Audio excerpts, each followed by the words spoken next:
and transmitted energies are different for different Earth surface features,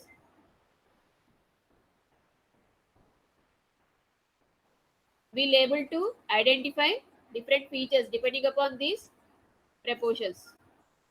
Okay. Second, the wavelength dependency means even within a given feature type, the proportion of reflected, absorbed, and transmitted energy will vary at different wavelengths.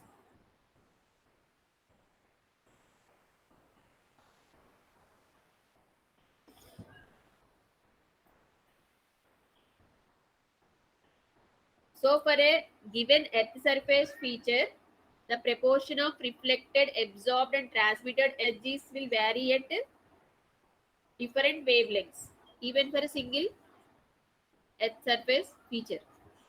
So, these two features will will be useful to identify the objects.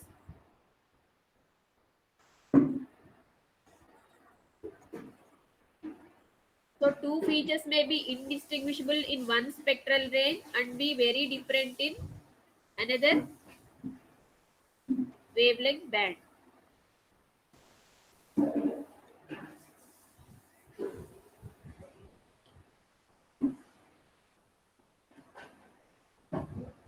So, at different wavelengths, these will vary.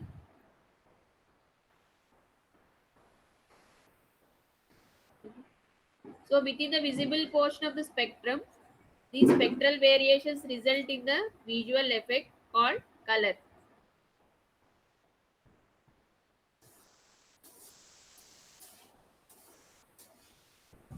So, the example is we call objects blue color when they reflect more highly in the blue portion of the spectrum. So, we can able to see the color as blue if the reflected energy is high in blue color. Similarly, if they reflect more in green color spectral region, it is called, so it can be seen as green color. So the eye, our eye utilizes spectral variations in the magnitude of reflected energy to discriminate between various objects.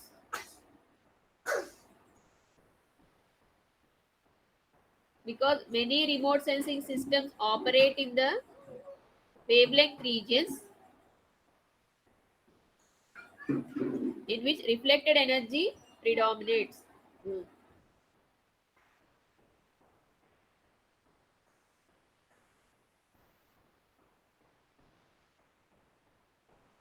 The reflectance properties of Earth features are very important.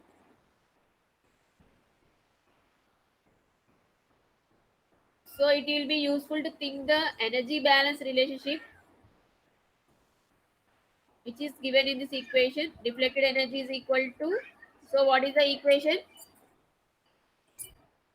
What is the equation? Energy incident on any object is the sum of the reflected energy, absorbed and transmitted energy. So reflected energy can be calculated as it is,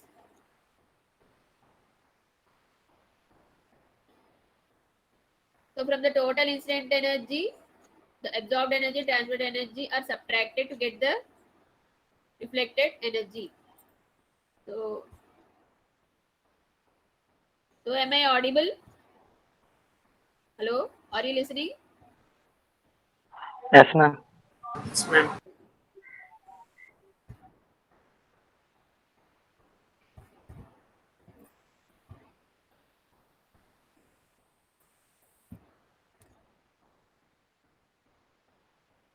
The reflected energy is equal to the energy incident on a given feature reduced by the energy that is either absorbed or transmitted by that feature. The geometric manner in which any object reflects energy is also an important consideration.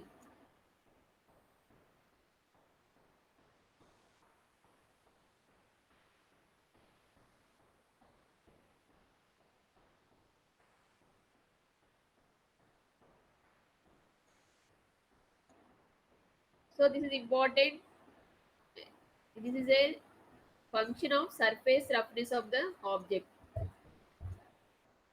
So how it reflects is a function of surface roughness. Specular reflectors are flat surfaces that manifest mirror-like reflections, where the angle of reflection equals the angle of incidence. Those are called specular reflectors on which angle of reflection is equal to angle of incidence. Diffuse or Lambertian reflectors are rough surfaces that reflect uniformly in all directions.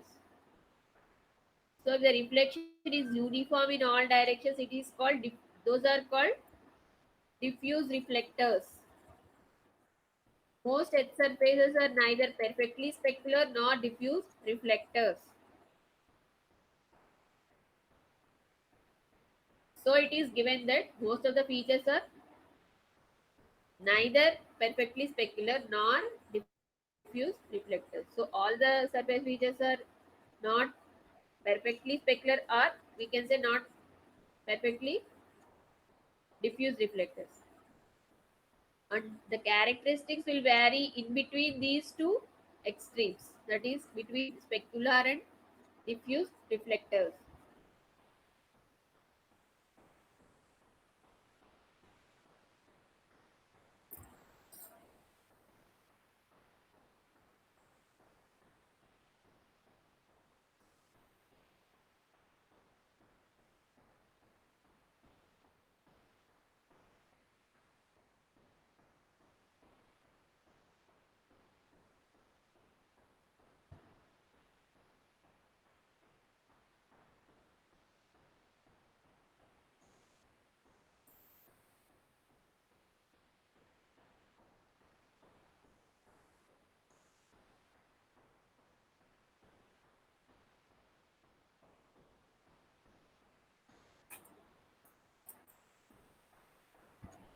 So here are the figures given for different types of reflectors. Ideal specular reflector, near perfect specular reflector, near perfect diffuse reflector, and ideal diffuse reflector. It is also called Lambertian surface. So these figures will illustrate the geometric characteristics of specular, near specular, near diffuse, and diffuse reflectors. So in the ideal specular reflector, you can see the angle of incidence is equal to the angle of reflection. Are you able to see the figures? Yes, ma'am. With the near perfect specular reflector,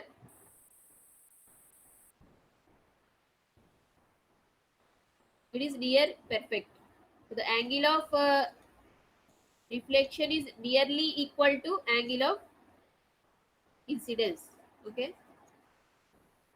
The near perfect, what is the ideal diffuse reflector? The ideal diffuse reflector means it reflects uniformly in all the directions. Okay, the incident energy will be reflected uniformly in all the directions. What is near perfect diffuse reflector? That is the third picture. Near perfect. Near perfect means somewhat near to the perfect reflector. That means there may be a slight variation in the uniformity. Okay, in some one or two rays may be reflected non-uniformly, but all the other will be reflected uniformly. That is called near perfect diffuse reflector.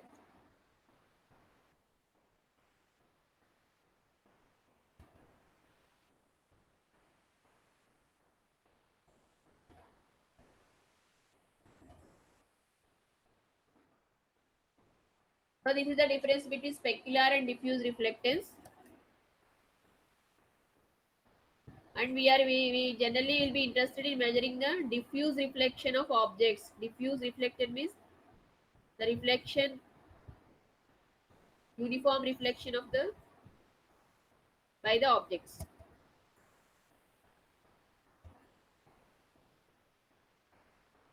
So the category that characterizes any given surface is dictated by the surface roughness in comparison to the wavelength of the energy incident upon it. Wavelength of the energy incident upon it. For example, in the relatively long wavelength radio range,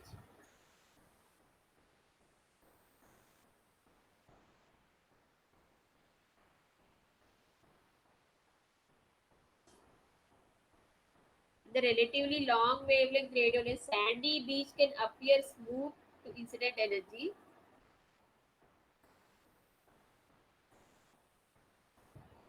Whereas in the visible portion of the spectrum, it appears rough. So depending upon the wavelength range,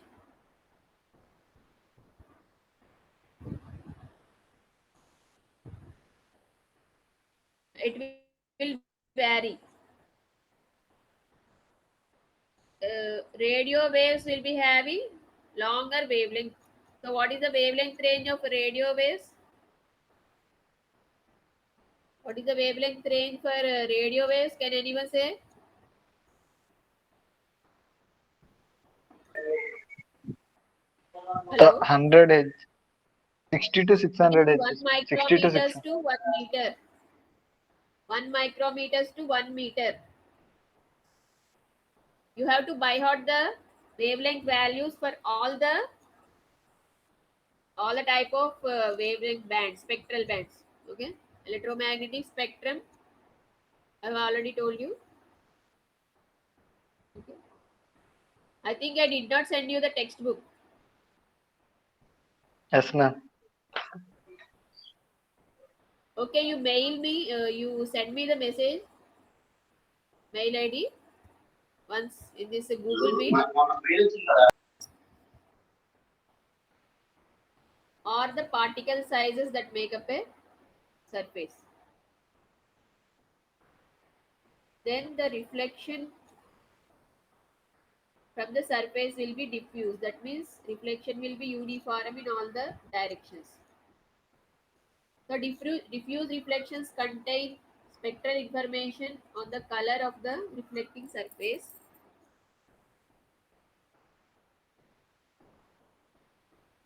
Diffuse reflections will contain spectral information on the color of the reflecting surface, whereas spectral reflections they don't. Spectral reflections will not contain the color. So in remote sensing, so what is spectral reflection? The incident energy is equal to the reflected energy. So in remote sensing, we are most often interested in measuring the diffuse reflectance properties of terrain features because they tell us the colors. Okay. The reflectance characteristics of edge surface features may be quantified by measuring the portion of incident energy that is reflected.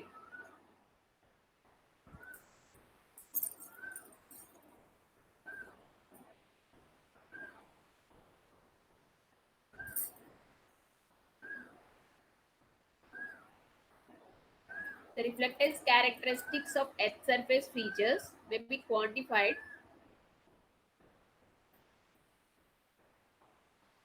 by measuring the portion of incident energy that is reflected. So, how much energy is reflected is measured. So, what is the percentage of reflected energy when compared to the incident energy is calculated? So, this is measured as a function of wavelength and is called spectral reflectance. Spectral reflectance. It is mathematically defined as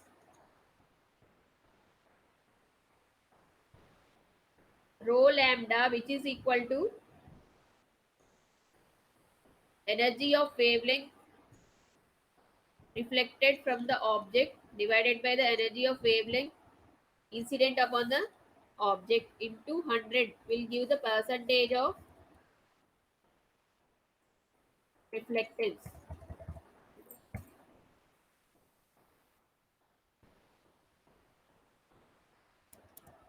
So here the rho lambda is expressed as a percentage, which is what is rho lambda?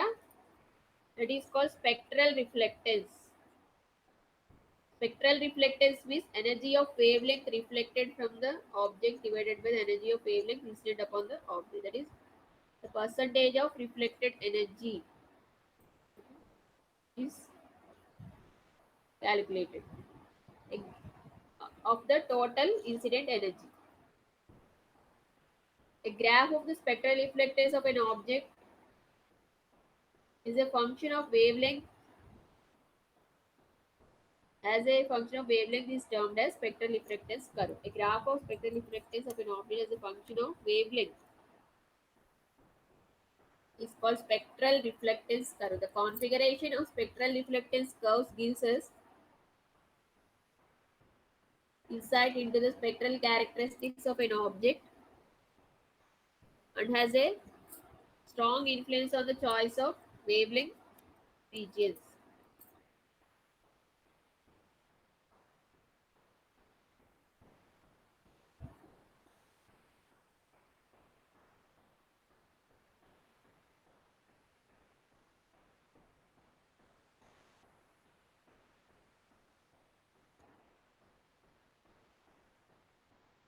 The configuration of spectral reflectance curves will give insight into spectral characteristics of the object.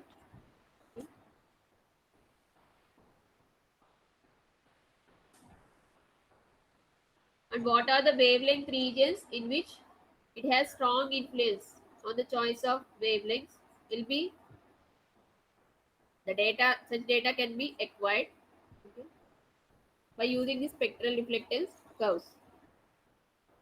So here figure is given showing highly generalized spectral reflectance curves for deciduous versus coniferous trees.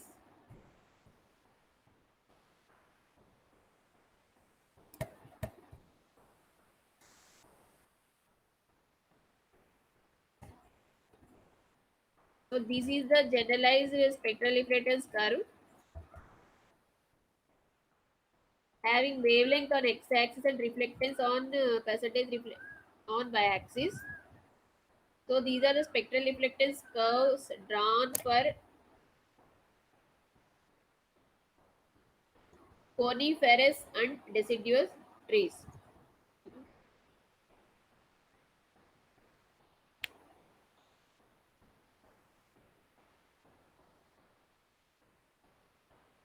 And this is generally it is the curve is started from the visible range 0.4 micrometers. That is the visible portion of the spectrum. What is it is 0.4 to 0.7 micrometers.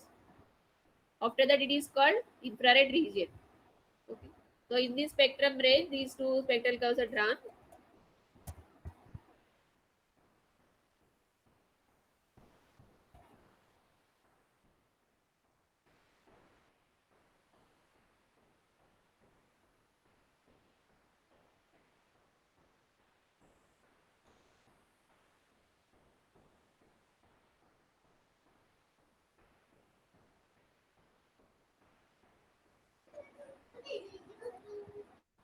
Highly generalized spectral evidence curve for deciduous and coniferous trees.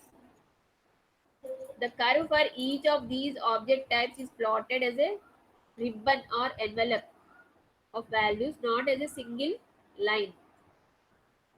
It is not drawn as a single line, but two lines are drawn. Denotes an envelope or a ribbon. This is because spectral reflectance vary somewhat within a given material class. So those are not constant, they will vary within a given material. So that is the spectral reflectance of one deciduous tree species and another will never be identical. Okay. So we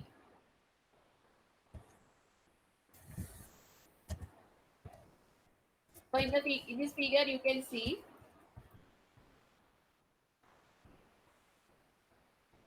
So if you take a coniferous or deciduous trees, it is not a single line.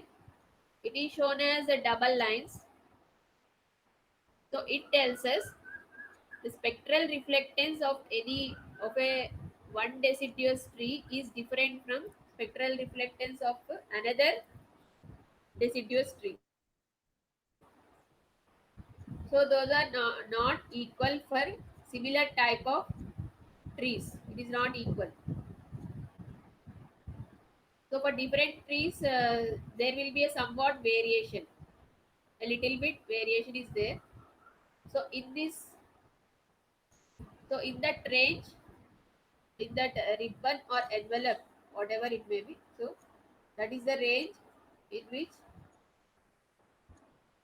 the spectral variation will vary for a similar type of uh,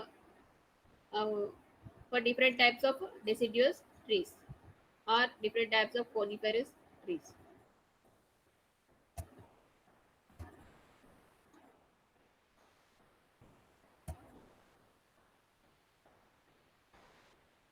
So that is the spectral reflectance of one deciduous tree species and another will never be identical. They will not be equal.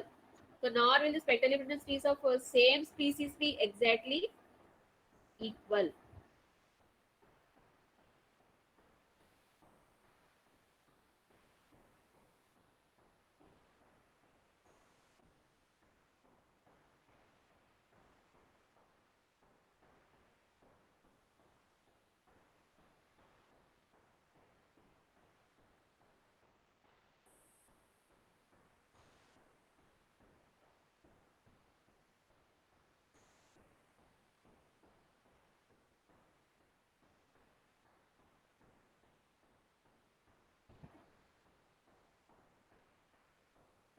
So there will be different kinds of species. Species are there. So for different kind of species, they will be different, and also for a similar types of species also, the reflectance will never be equal, exactly equal. Okay.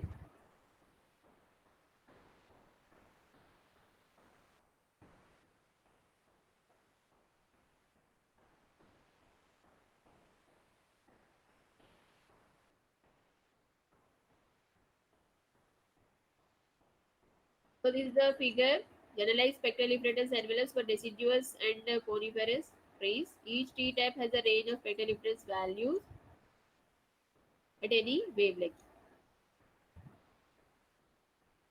So this from this figure, assume that you are given the task of selecting an airborne sensor system to assist in preparing a map of a forested area, differentiating deciduous versus coniferous trees. So you have to select the airborne sensor system. So one choice of sensor might be the human eye. So our eyes will act as sensors. So our eye can be treated as a sensor. However, there is a potential problem with this. So the spectral reflectance curves for each tree type overlap in most of the visible portion of the spectrum. Spectral reflectance curves for each tree type overlap in most of the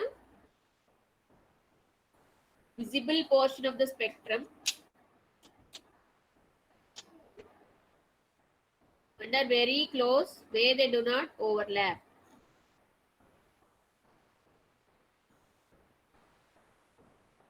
Are you able to understand what I am telling?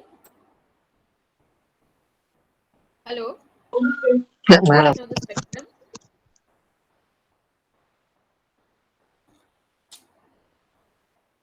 and very close where they do not overlap.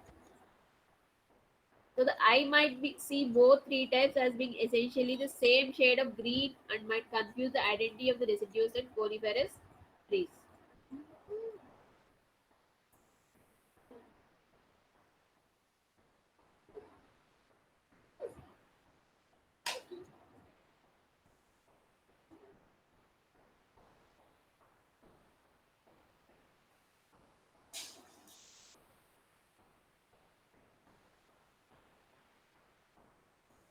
So the both coniferous and deciduous trees will be seen in same green color. So certainly one could improve things somewhat by using spatial clues. To each three types.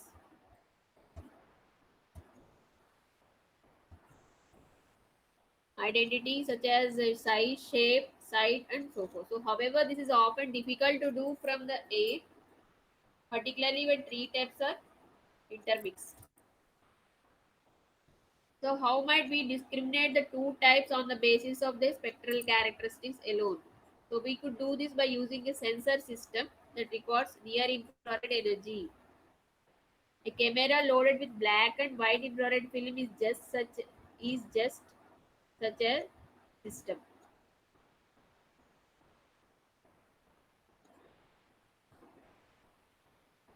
So, camera loaded with black and white infrared film will act as a sensor which records near infrared energy. So, on black and white infrared photographs, deciduous trees having higher infrared reflectance than coniferous trees. So, the deciduous trees will show higher reflectance, infrared reflectance, when compared to coniferous trees. So, generally, they'll appear much lighter in tone than do coniferous.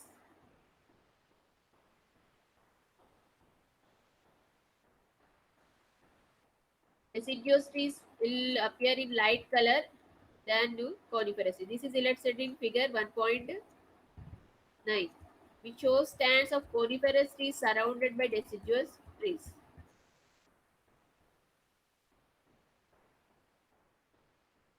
So it is virtually impossible to distinguish between three types, even though the coniferous have a distinctive conical shape, whereas deciduous trees have rounded crowns. In figure, the coniferous trees have a distinctly darker tone.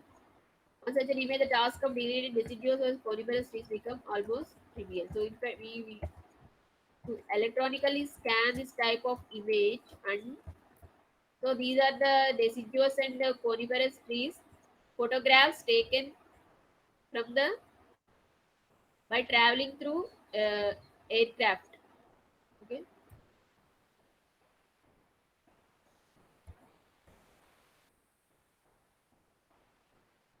so low altitude oblique area. These are called aerial photographs. So photographs are taken Space. by traveling through aeroplanes Reply. or any other thing. Aeroplanes are a helicopter or whatever. These are called aerial photographs illustrating deciduous versus coniferous trees. They look like same color green. One is so this B figure shows black and white infrared photograph recording reflected sunlight over zero point 0.7 to zero point 0.9 micrometers wavelength band. First one is a panchromatic photograph recording reflected sunlight over the wavelength band 0.4 to zero point 0.7 micrometers by using different photographs. These are the two different photographs. For the same study area.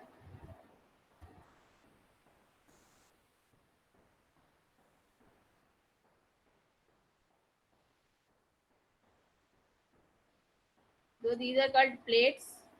It is the integration of remote sensing data and geographic in a geographic GIS system. Land cover.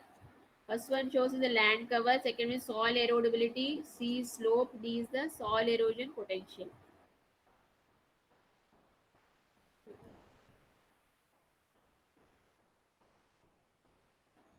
Grade 2, there is a color mixing process is done. Color additive process, color subtractive process.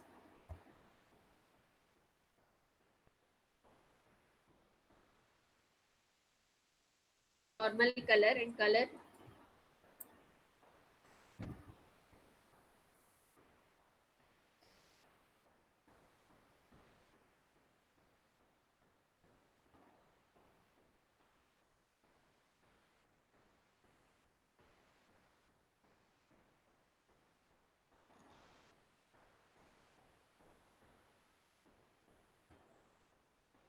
So these are the images. Digital camera images. Second one. The first one is color infrared.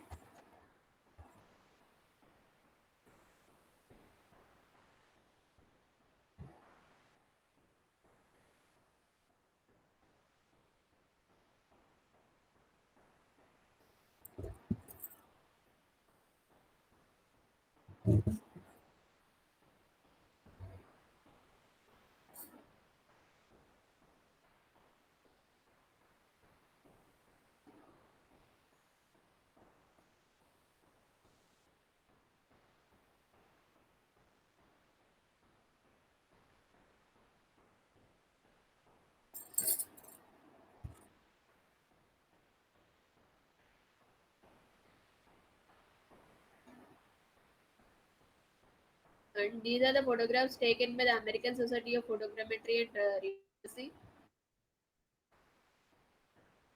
And these are the photographs taken for cotton field infested with harvester ants.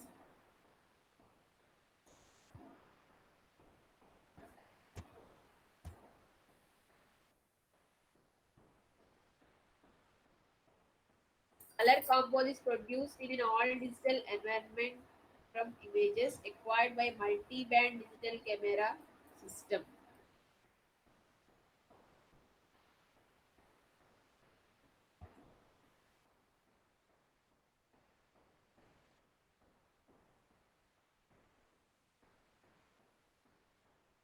This is the uncorrected color photograph and digital orthophoto showing an area of high relief in Glacier National Park.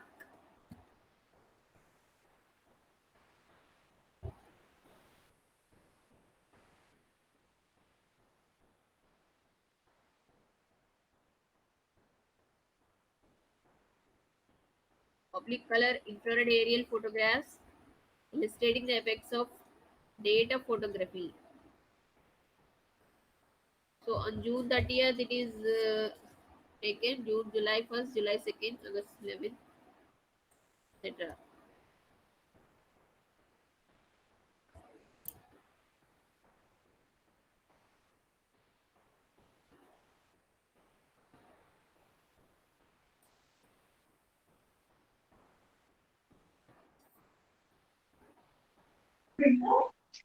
Madam Emma? అంటే